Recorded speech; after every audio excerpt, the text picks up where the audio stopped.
Good evening and welcome to a special Listen MKE edition of Black Nouveau.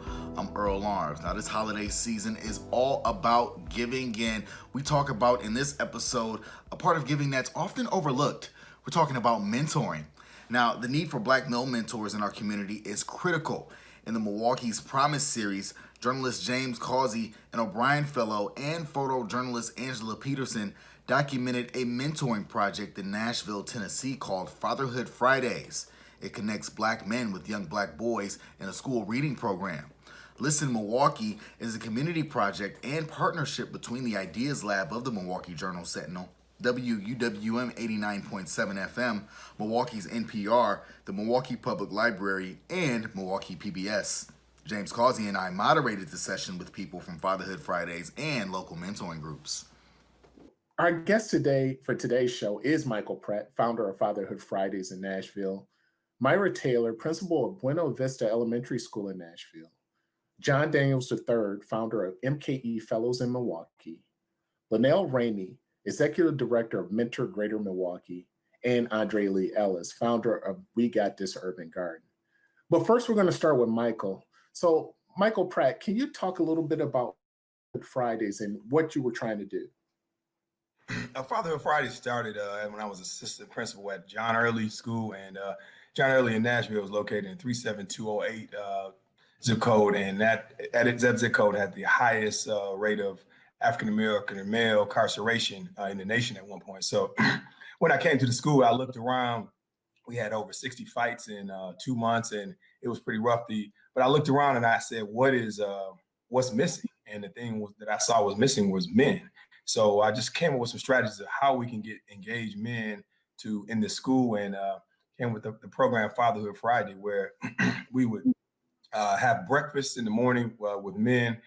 Men would come in and have breakfast with kids, and we'd also have a piece where we would display something from the community, and we have a community circle.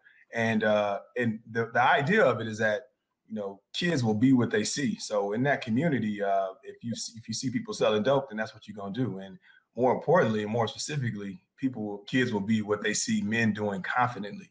So, if we're very confident in our athletic ability, then, we're going to have a lot of athletes. If we're very confident in our rap, then we're going to have a lot of rappers. So we need to, the idea is to create something where children can see men being confident in literacy, reading with literacy. So that's what the program was about, and it is about.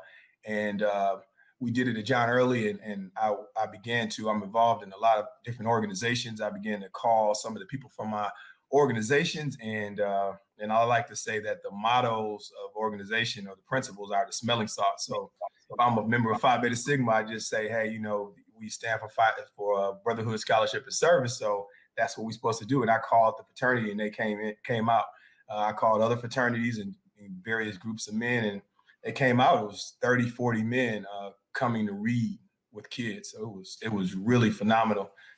And eventually it became to the point I started thinking of Dr. Joanza Kunjufu, who talks about African-American male literacy rates in third grade being the critical grade.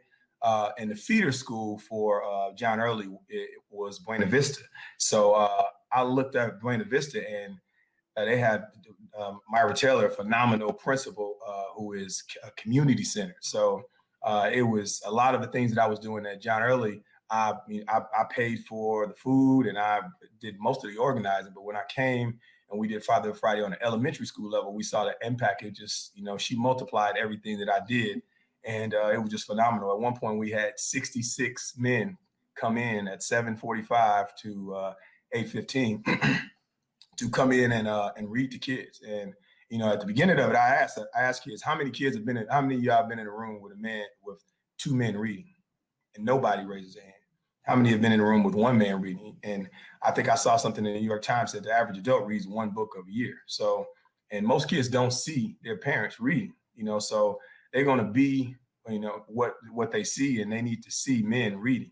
And when we put those books out and those men pick up the books, the kids stare at them, then the kids pick up the books, so it's really just a phenomenal process. And at Buena Vista, we were able to just expand it. Kids were Ms. Taylor, she provided food and she provided, did recruitment and things. So it just expanded and the kids just loved it. And we could see that we were not just creating kids who were able to analyze text for tests, but we were creating lifelong readers, lifelong learners, people who enjoy, kids who enjoy books like they enjoy PS5 or something like that. So, well, one thing that's important is, the men get something out of this too as well, the mentors. What do they get?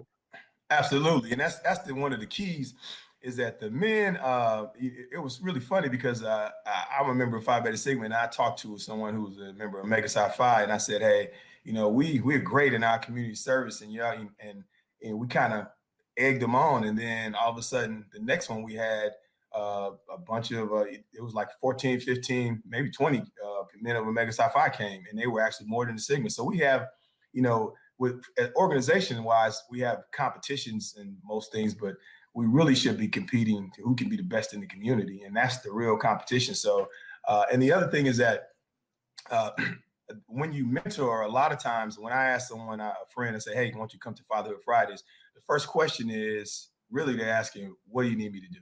And I got a lot on my plate and those things. So I tried my best to design it in a way where it was friendly to men, where you come in, you eat, and you sit down and read, and then you connect with kids, and it's easy, And that's the thing, is that I think we believe sometimes as men, we have to be perfect to be a mentor. And when I first was asked to mentor, I was like, I don't know if you want me to mentor. I'm not ready yet. But, you can teach someone what to do or teach them what not to do.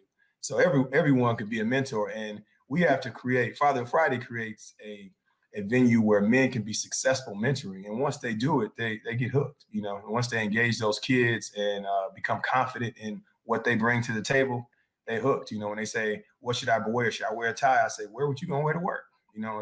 Where, if you take off, then where would you? They need to see all kinds of men who were formerly incarcerated, men who are CEOs of companies, all different types of men, and they need to see those men reading. Let's bring on Myra Taylor, if we can. I want to find out from her how has that changed the impact on your school, especially with the young boys in your school? Hi, good afternoon. Thank you for this opportunity. First of all, one way to quantify our success was saw an increase in library circulation after a few Fatherhood Fridays. The first one, not so much, but after the students got used to it, they knew it was coming. They would ask, hey, when are we doing that thing with the people again? Which was Fatherhood Friday. We saw an increase in the circulation in the library. Our kiddos wanted the books in their hands. They wanted to read. They wanted to engage with texts that were on their level, that they could read and take home and bring back and get new books. So we absolutely saw an increase in students' interest in reading, not necessarily their reading levels, but their interest in engaging with the text. I want to bring on John Daniels III to talk about the relationships that were developed between mentors and students over the summer through his MKE Fellows and Fellows Program. John, talk a little bit about the MKE Fellows and working with the school over the summer. Sure. Thanks so much. We're really excited this year to be able to work with students at a few schools in the city of Milwaukee. I run the MKE Fellows Program, and it's composed of college-age students.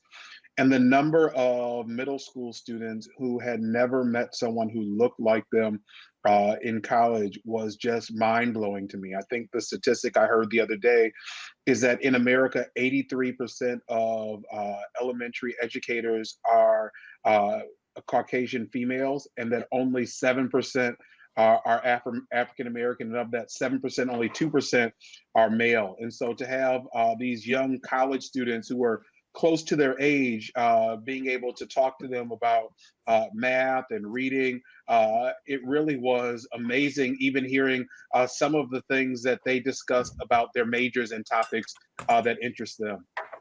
So what school did you work with over the summer? So we were both at Metcalf, and then we were on Holy Redeemer's campus as well.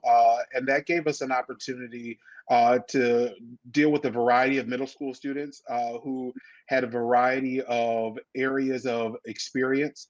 At Metcalf, we had students in that zip code who had students who went to Marquette, college students who went to Marquette, and they had similar experiences, and having them have the opportunity to talk about, oh, yes, I went to this school, or I remember riding the 12, or whatever it was, gave them an opportunity to build a relationship, to not just talk about the fundamentals of education, but also to build a relationship of similarities and hear about how they too could succeed in their career.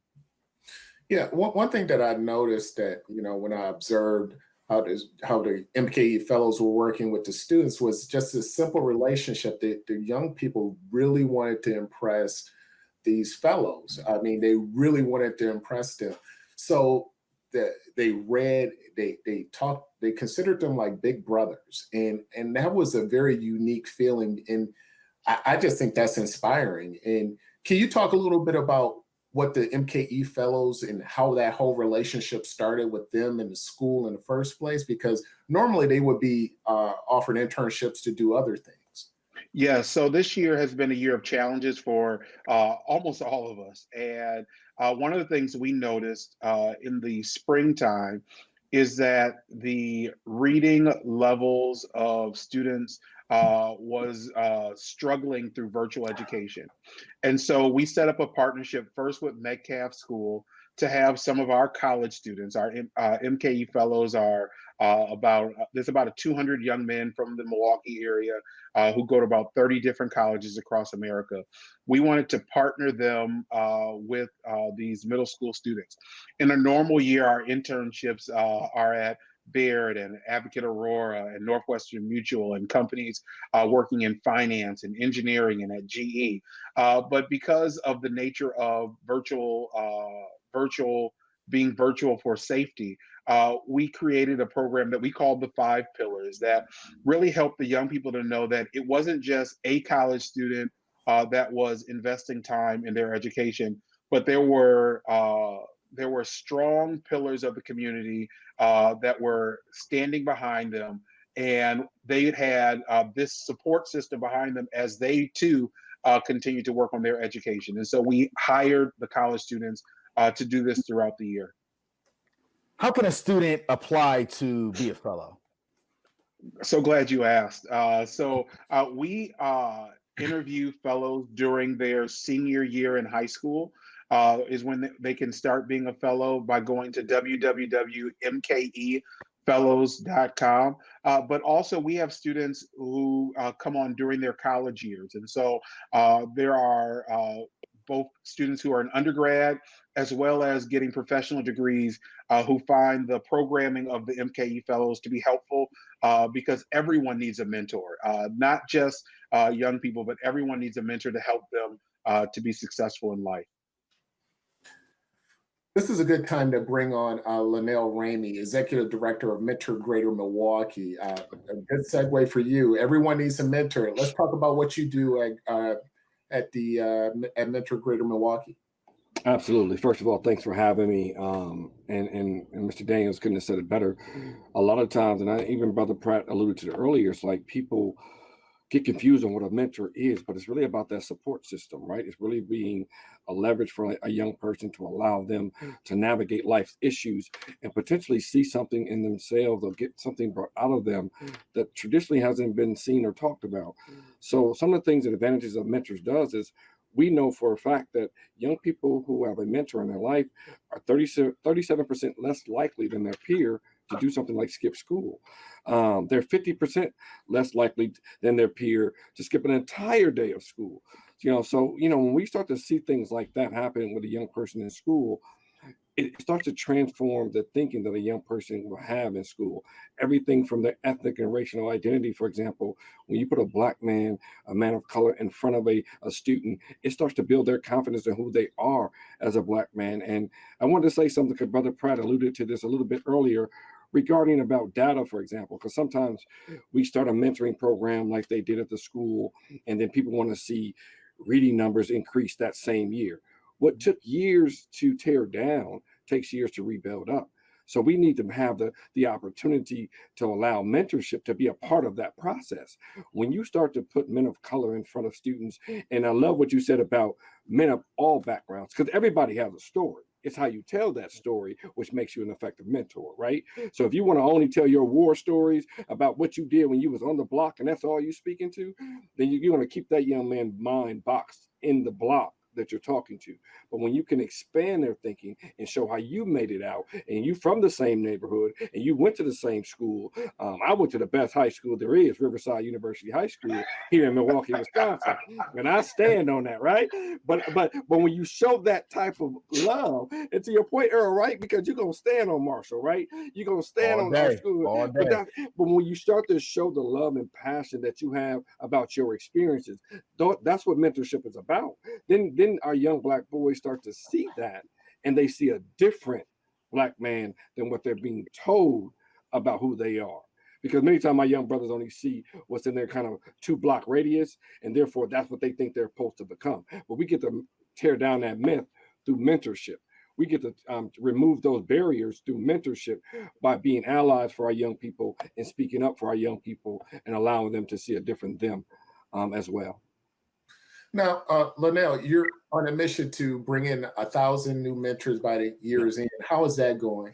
Well, COVID pumped the brakes on a lot of stuff, right? But it pumped the brakes hard, and so we started a campaign, and right around May of this year, and it's called Real Men Mentor MKE, and the whole objective is to get more men of color involved in mentoring, because just like they were mentioning about the school project that they did with their mentoring program, one of the biggest deficiencies we see across the board when you talk about mentoring is Black men in particular, and men of color in particular being mentors. So our goal is to still recruit 1,000 mentors. And what we do is we help recruit for program partners throughout the greater Milwaukee area. So programs like MKE Fellows, where they continually need mentors, we use the platform that we have to recruit for programs like that. Big Brothers, Big Sisters, Running Rebels, the list goes on. We have about 50 program partners that we work with right there in our city.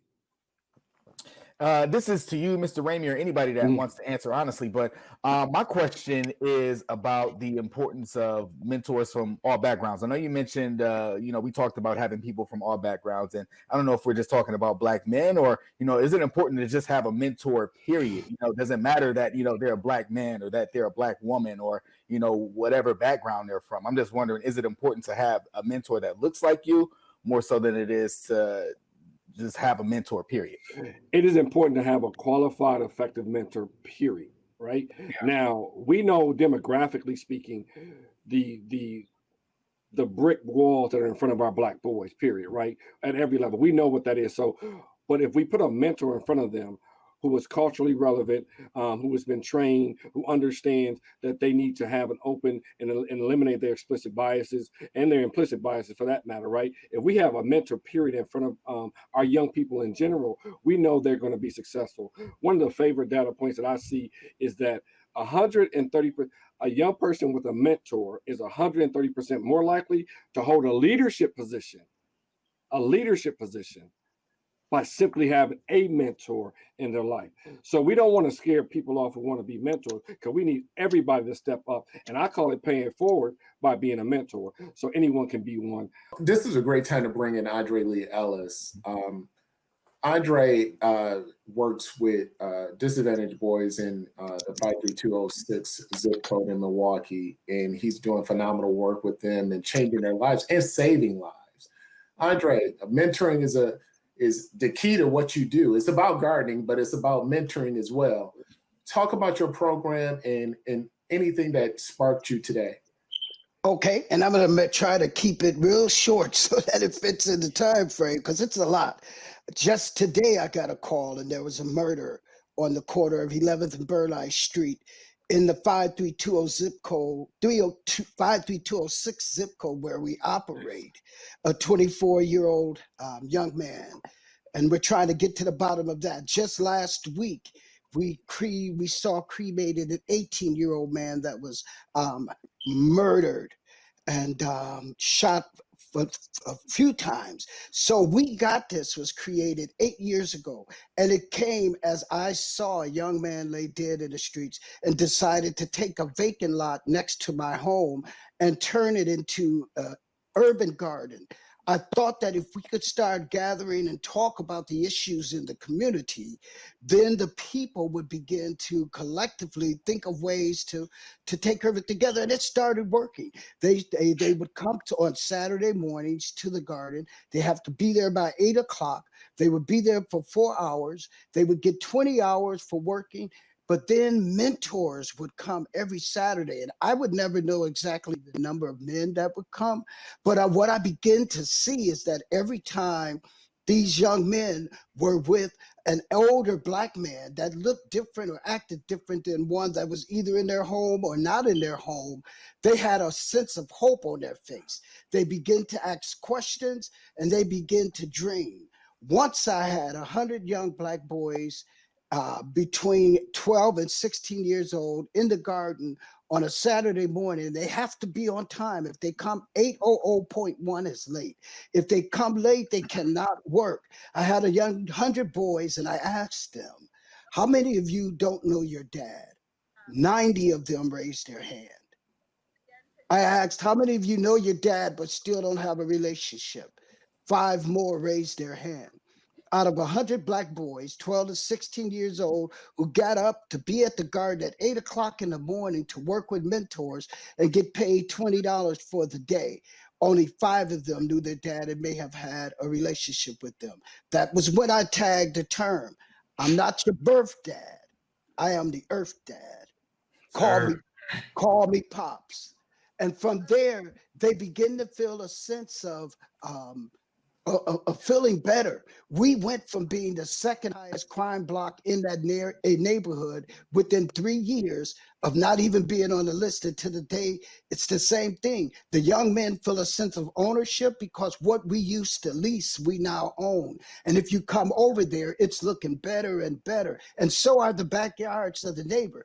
But we went from just mentoring the young men to helping single mothers inside the house with the work that they do. Now, the pandemic slowed things down this summer. We were not able to do the Saturday greeting, but I made sure that the Earth Dad was in that garden every day. And I can tell you that throughout the week, young Black boys trying would come that way. I also was afforded the pleasure of becoming a gardener at the Vel Phillips Juvenile Justice Center. So now I'm connected to the young men while they're inside of the jail. And when they come home, they can come to the garden. I can tell you that it's not easy. There's never enough money.